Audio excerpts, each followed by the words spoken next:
Lord दोस्तों, Christmas season शुरू हो चुका है और कुछ ही दिनों के बाद हम क्रिसमस मनाने जा रहे हैं।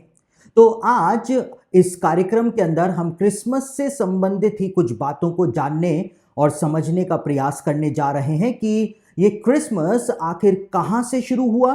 क्या प्रारंभिक शताब्दियों के अंदर कलीसिया 25 दिसंबर को क्रिसमस मनाया करती थी? ये क्रिसमस ट्री का ओरिजिन आखिर कहाँ से हुआ और क्या हम अपने घरों में क्रिसमस ट्री सजा सकते हैं या हम अपने घरों के अंदर क्रिसमस ट्री नहीं सजा सकते हैं?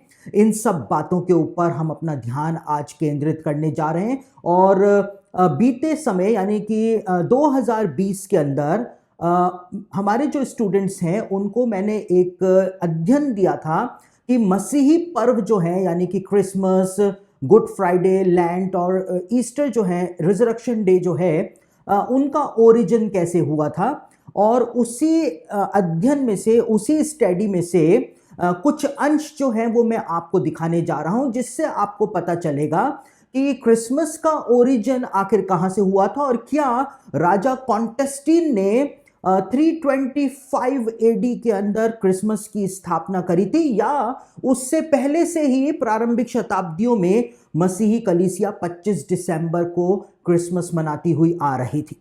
तो वो सारी जानकारियां जो हैं, वो सारी ऐसी बातें जो हर एक मसीही को और खास तौर से भारतीय मसीहों को जानना बहुत ही ज्यादा जरूरी है। आप इस कार्यक्रम के अंदर उन महत्वपूर्ण बातों को जो क्रिसमस से संबंधित हैं उनको जानने और समझने जा रहे हैं। उसके बाद सबसे बड़ा विवाद, उसके ऊपर हम अपना ध्यान केंद्रित कर रहे हैं। सबसे बड़ा विवाद का बिंदु कि क्रिसमस हमको नहीं मनाना चाहिए क्योंकि रोमन धर्म जो था, जो कि बहुत ही जिसके अंदर घृणित काम किए जाते थे, वो रोमन धर्म जो था उसमें 25 दिसंबर को किसी रोमन देवी का या देवता का पर्व जो है वो मनाया जाता था और वहां पे घृणित संस्कार जो है वो किए जाते थे रोम में। और जब मसीहत फैली तो उसके बाद जो राजा कॉन्स्टेंटीन था, जिस बेचारे ने कुछ भी नहीं किया, राजा कॉन्स्टेंटीन जो था उसने 25 दिसंबर को ही रोमन धर्म के उस पर्व को क्रिसमस के अंदर तब्दील कर दिया। ये शिक्षाएं दी जाती। लेकिन मैं आपको बताऊं, ऐसा कुछ भी नहीं हुआ था, कुछ भी नहीं हुआ था। मसीहत के अंदर, मसीहत को जो रोम के अंदर अडॉप्ट किया गया वो कॉन्टेस्टीन राजा जब बना उसने किया था और पूरा रोमन साम्राज्य जो है वो मसीहत के अंदर तब्दील हो गया था। और ये सब कुछ हुआ था 4वीं सदी में, 311 या 312 एडी में जब कॉन्टेस्टीन राजा बना था। उसके बाद काउंसिल ऑफ नाइसिया हुई थी 325 एडी में, उसके अंदर सारे निर्णय लिए गए थे। लेकिन वो 4वीं सदी की बात है। लेकिन यहां पर मैं आपको दिखाने जा रहा हूं अर्ली चर्च फादर हिप्पोलिटस ने क्रिसमस के बारे में क्या कहा था। अब हिप्पोलिटस जो था वो 210 एडी के अंदर उसने ये बात लिखी थी, 4वीं सदी में नहीं, 325 एडी में नहीं, लेकिन 210 एडी में ही उसने क्रिसमस के बारे में क्या लिखा था हिप्पोलिटस ने। आप यहां पे पढ़ सकते हैं। हिप्पोलिटस कहता है, क्योंकि हमारे प्रभु के शरीर में प्रथम आगमन पर जब वह बैतलहम में जन्मा, जनवरी के कैलेंडर से 8 दिन पहले यानी 25 दिसंबर को, सप्ताह के चौथे दिन यानी बुधवार को, जब अगस्तुस 42वें वर्ष में था।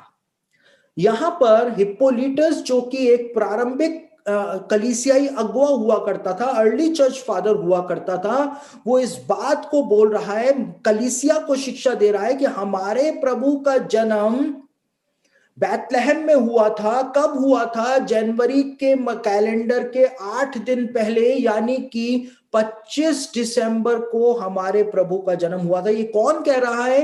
हिप्पोलिटस 210 एडी में बोल रहा है, 210 एडी में बोल रहा है। उसके बाद एक और कलीसियाई अगवा हुआ जिसका नाम था थियोफिलस ऑफ सिजरिया, यानी कि कैसरिया का थियोफिलस। और ये दूसरी सदी में, कॉन्टेस्टीन के लिए कहा जाता है कि उसने 25 दिसंबर पर क्रिसमस का पर्व मनाया 4वीं सदी में। लेकिन यहां पर दूसरी सदी का जो चर्च फादर था थियोफिलस, वो कहता है हमें किस दिन अवश्य हमारे प्रभु का जन्मदिन मनाना चाहिए, हर तरह से 25 दिसंबर को, 25 दिसंबर को मनाना चाहिए। ये कौन बोल रहा है? ये सिजरिया का थियोफिलस बोल रहा है, जो कि दूसरी सदी के अंदर इन बातों को लिख रहा था, कलीसिया को लिख रहा था। तो ज्ञानी है वो लोग जो कहते हैं कि कॉन्टेस्टीन ने 4वीं सदी में रोमन पर्व को क्रिसमस के अंदर तब्दील किया, जबकि हमको यहां पर दिखाई दे रहा है कि दूसरी सदी में ही मसीही लोग जो थे वो 25 दिसंबर को ही क्रिसमस का दिन जो है, यीशु के जन्म का दिन जो है वो माना करते थे। एक और कलीसियाई लेख है, दस्तावेज है, जिसको अपोस्टोलिक कॉन्स्टिट्यूशन के नाम से जाना जाता है। और अपोस्टोलिक कॉन्स्टिट्यूशन के 5.3 के अंदर इस बात को लिखा हुआ है, भाइयों पर्वों के दिनों को मानो। देखिए आज क्या बोला जा रहा है? आज ये बोला जा रहा है कि मसीही लोग जो हैं वो पर्वों के दिनों को ना माने, यानी कि ईस्टर को, गुड फ्राइडे को, क्रिसमस को और संडे का ऑब्जर्वेंस जो है उसको मसीही लोग ना माने।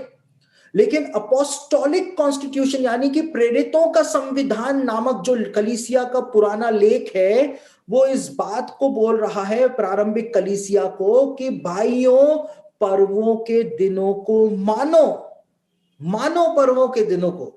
देखिए आज जो शिक्षा दी जा रही है और जो प्रारंभिक कलीसिया की शिक्षा थी वो बिल्कुल अलग थी। और यहां पे अपोस्टोलिक कॉन्स्टिट्यूशन के अंदर लिखा हुआ है, भाइयों पर्वों के दिनों को मानो, सबसे पहले जन्मदिन को जो तुम 9वें महीने के 25वें दिन मनाते हो। 9वें महीने के 25वें दिन को तुम मनाते हो। देखिए कलीसिया के अंदर कभी जो कैलेंडर जो हुआ करता था, जो आज हम इस्तेमाल करते हैं, वो उसमें कभी 9 महीने हुआ करते थे, कभी 12 महीने, कभी 13 महीने। ये कैलेंडर जो है वो बहुत बार चेंज किया गया है। तो यहाँ पे 9वें महीने का मतलब सितंबर से भी आप ले सकते हैं, 9वें महीने का मतलब यहाँ पर आप दिसंबर से भी ले सकते हैं। हमको नहीं पता कि उस समय कौन सा कैलेंडर चल रहा था। दूसरी सबसे बड़ी बात यह है, यहां पर तो ये बात बता दी गई, यानी कॉन्स्टेंटीन जो था उसने क्रिसमस के पर्व की स्थापना नहीं की थी। कलीसिया दूसरी सदी से ही 25 दिसंबर को यीशु का जन्मदिन मनाती हुई आ रही थी। अब कई सारे लोग ऐसा कहते हैं, जैसा कि मैंने आपको बताया कि एक रोमन पर्व जो है वो हुआ करता था 25 दिसंबर को, और उसको ही मसीही लोगों ने यीशु के जन्म दिवस के रूप में मनाना शुरू कर दिया, क्योंकि वो रोमन साम्राज्य को नाराज नहीं करना चाहते थे। लेकिन ये बात भी बिल्कुल गलत है। क्यों गलत है? 274 एडी में, ये तारीख आप बहुत ध्यान रखें, एडी 274 में जो एक रोमन सम्राट हुआ करता था जिसका नाम था ऑरेलियन, और ऑरेलियन नाम का ये रोमन सम्राट जो था, इसने एक पर्व जो रोम के अंदर मनाया जाता था, रोमन साम्राज्य में बनाया जाता था, जिसका नाम था सोल इन्विक्टस, SOL सोल, और इन्विक्टस INVICTUS, इन्विक्टस। और ये सोल इन्विक्टस नाम का जो रोमन धर्म का पर्व हुआ करता था, ये अगस्त के महीने में मनाया जाता था। लेकिन 274 एडी में ऑरेलियन जो था, इसने इस पर्व को दिसंबर की 25 तारीख पर खिसका दिया था या शिफ्ट कर दिया था। और जो थियोलॉजियंस हैं वो इस बात को बताते हैं कि मसीही धर्म क्योंकि बढ़ता चला जा रहा था, उसके कंपटीशन में आने के लिए इसने इस पर्व को अगस्त के महीने से हटा करके 25 दिसंबर पर ये इसको शिफ्ट करके ले आया था। तो ये कहना कि मसीही लोग जो थे उन्होंने रोमन धर्म के पर्व को 25 दिसंबर को मनाना शुरू किया। पूरी तरह से गलत होगा, क्योंकि 274 एडी में ऑरेलियन के द्वारा यह काम किया गया था। लेकिन हमने तो पहले ही देखा कि दूसरी सदी से, यानी 100 साल पहले से ही मसीही लोग जो थे वो 25 दिसंबर को यीशु का जन्म दिवस मना रहे थे। तो प्रारंभिक मसीही लोगों ने रोमन धर्म के किसी दिन को, किसी पर्व को अडॉप्ट नहीं किया था रोमन साम्राज्य को खुश करने के लिए, लेकिन ये उनकी अपनी विचारधारा थी। और देखिए, यीशु के जन्म की सही तारीख 25 दिसंबर नहीं है। ये बात बिल्कुल साफ है। यीशु का जन्म जो है उसकी तारीख के ऊपर इतना बड़ा विवाद इसलिए है क्योंकि यहूदी लोगों के द्वारा जिस समय यीशु का जन्म हुआ उस समय 2 कैलेंडर्स का इस्तेमाल किया जाता था। एक को रिलीजियस कैलेंडर कहा जाता था और एक को सेक्युलर कैलेंडर कहा जाता था। और ये सेक्युलर कैलेंडर जो है उसका उपयोग आज भी इजराइल के अंदर किया जाता है। और सेक्युलर कैलेंडर जो है उसमें तिशरी का महीना जो होता है, यानी अगस्त और सितंबर का महीना जो होता है वो पहला महीना माना जाता है। वहीं से ही न्यू ईयर की शुरुआत होती है। लेकिन रिलीजियस कैलेंडर जो होता है वो परमेश्वर ने मूसा को दिया था और परमेश्वर ने कहा था कि जिस दिन तुम फसह का पर्व मना रहे हो, ये महीना जो है, निसान महीना जो है, वो तुम्हारे लिए पहला महीना ठहरेगा। यानी मार्च अप्रैल का जो महीना होता है वो रिलीजियस कैलेंडर में आता है। अब इसी वजह से, क्योंकि 2 कैलेंडर इस्तेमाल किए जाते थे, इसीलिए किसी को भी नहीं पता है कि यीशु का जन्म वास्तव में कौन से महीने में हुआ था। लेकिन जो मैसियानिक रब्बी हैं और दूसरे स्कॉलर्स जो हैं वो इस बात को कहते हैं कि हो ना हो यीशु मसीह का जन्म जो है वो मार्च महीने में ही हुआ होगा। और क्यों मार्च महीने में हुआ होगा, इसके लिए मैंने पहले से ही एक प्रोग्राम शूट किया हुआ है। आप YouTube पर जाकर के देख सकते हैं, बैतलहम में यीशु के जन्म का रहस्य। और एक्चुअल स्पॉट में बैतलहम में जाकर के वो प्रोग्राम हमने बनाया था, वो आप YouTube पे देख सकते हैं कि यीशु का जन्म मार्च के महीने में ही होना जरूरी क्यों था। वो सारी बातें आपको वहां पर देखने को मिल जाएगी। कई सारे बाइबल स्कॉलर्स कहते हैं कि यीशु का जन्म जो था वो तंबुओं के पर्व वाले दिन हुआ था।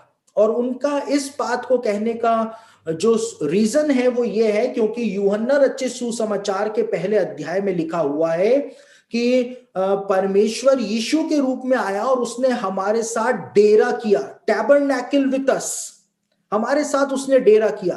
तो टैबरनैकल विद अस जो शब्द इस्तेमाल हुआ है, इसीलिए कई सारे बाइबल स्कॉलर्स ऐसी अटकल लगाते हैं कि हो सकता है यीशु का जन्म तंबुओं के पर्व वाले दिन हुआ हो। लेकिन किसी को भी नहीं पता है कि यीशु का जन्म वास्तव में कब हुआ था, कौन सी तारीख को हुआ था।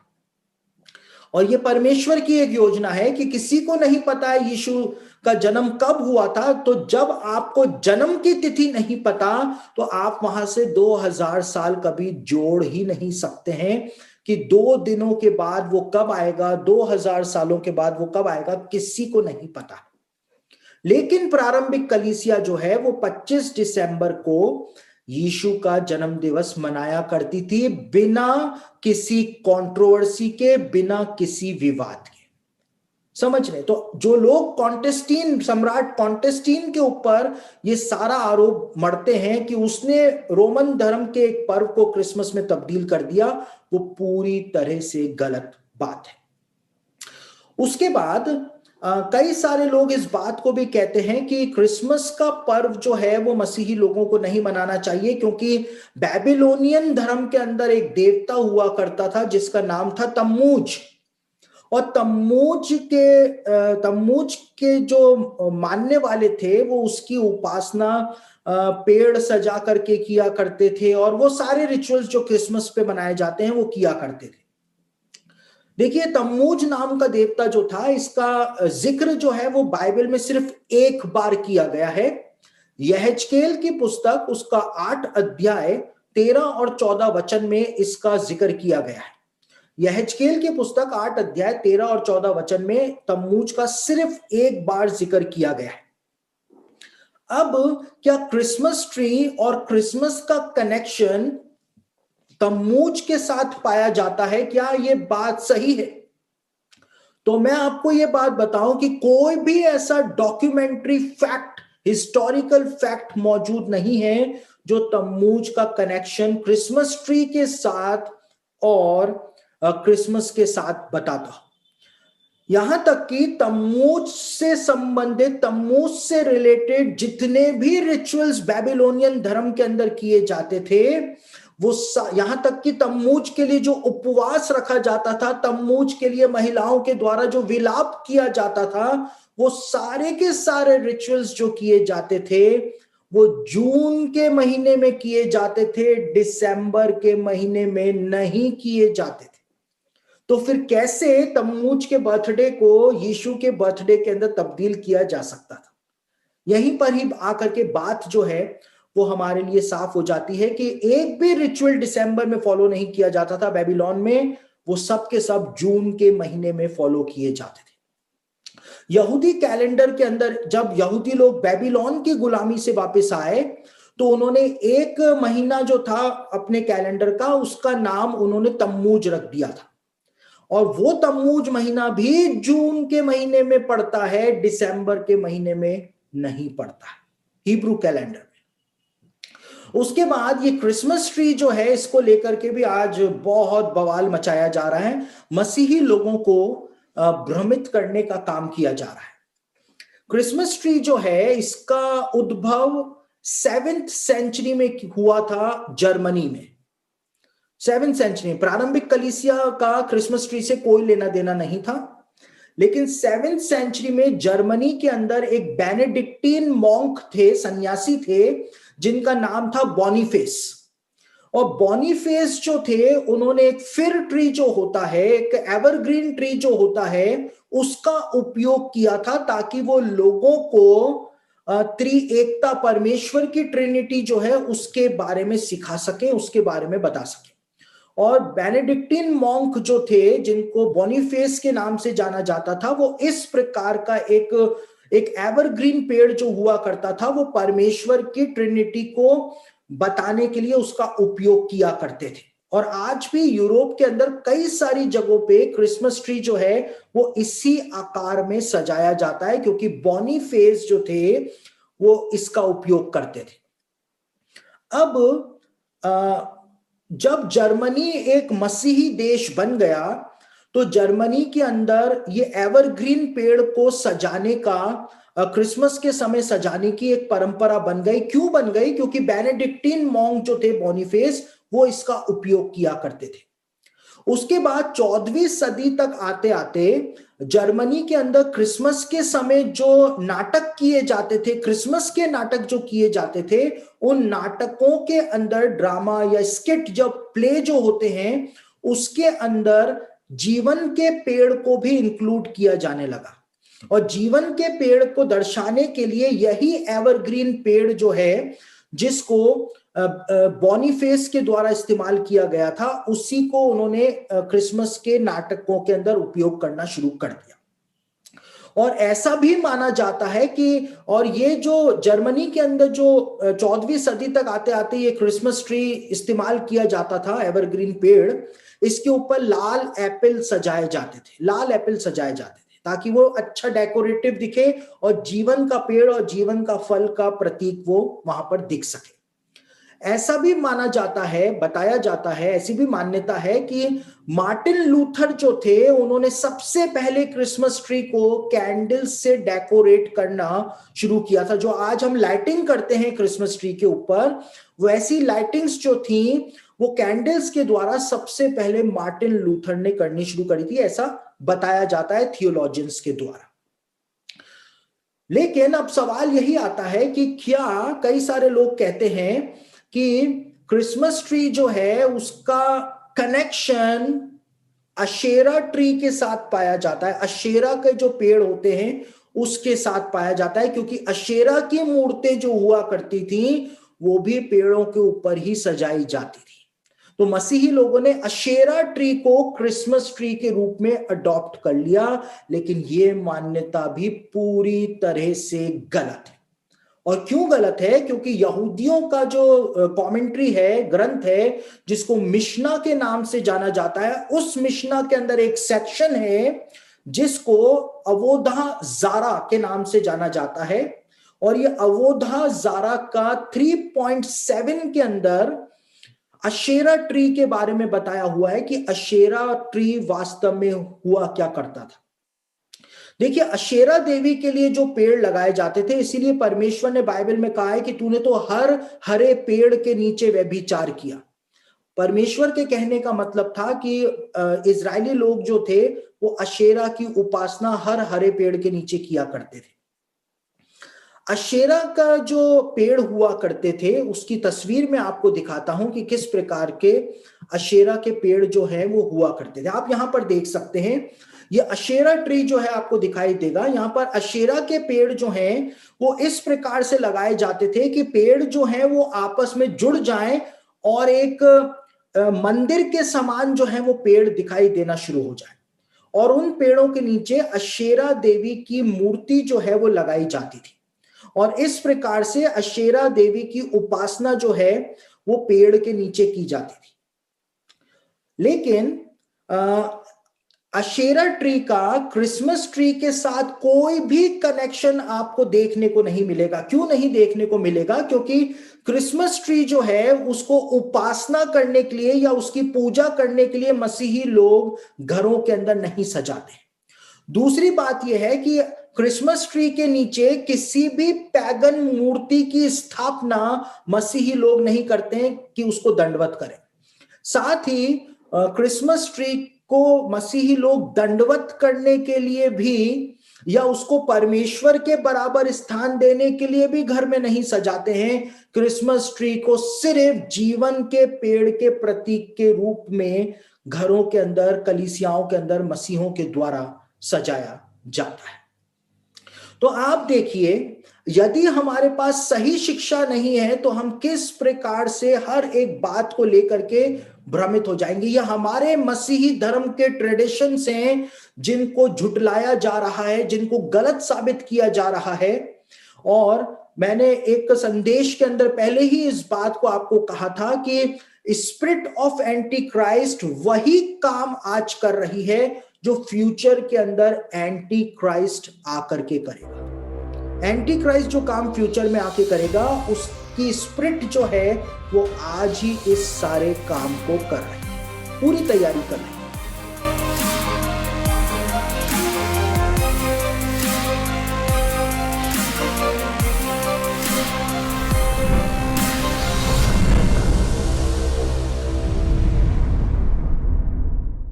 तो इस प्रकार से मेरे प्रियो, आप लोगों ने एक बहुत ही संक्षिप्त रूप के अंदर इस बात को समझा होगा कि क्रिसमस का ओरिजिन जो था वो राजा कॉन्टेस्टीन के द्वारा काउंसिल ऑफ नाइसिया के अंदर नहीं किया गया था, लेकिन प्रारंभिक शताब्दियों से ही 25 दिसंबर को मसीही लोग यीशु का जन्म दिवस यानी कि बर्थडे मनाते हुए आ रहे थे और इसको क्राइस्ट मास के नाम से जाना जाता था।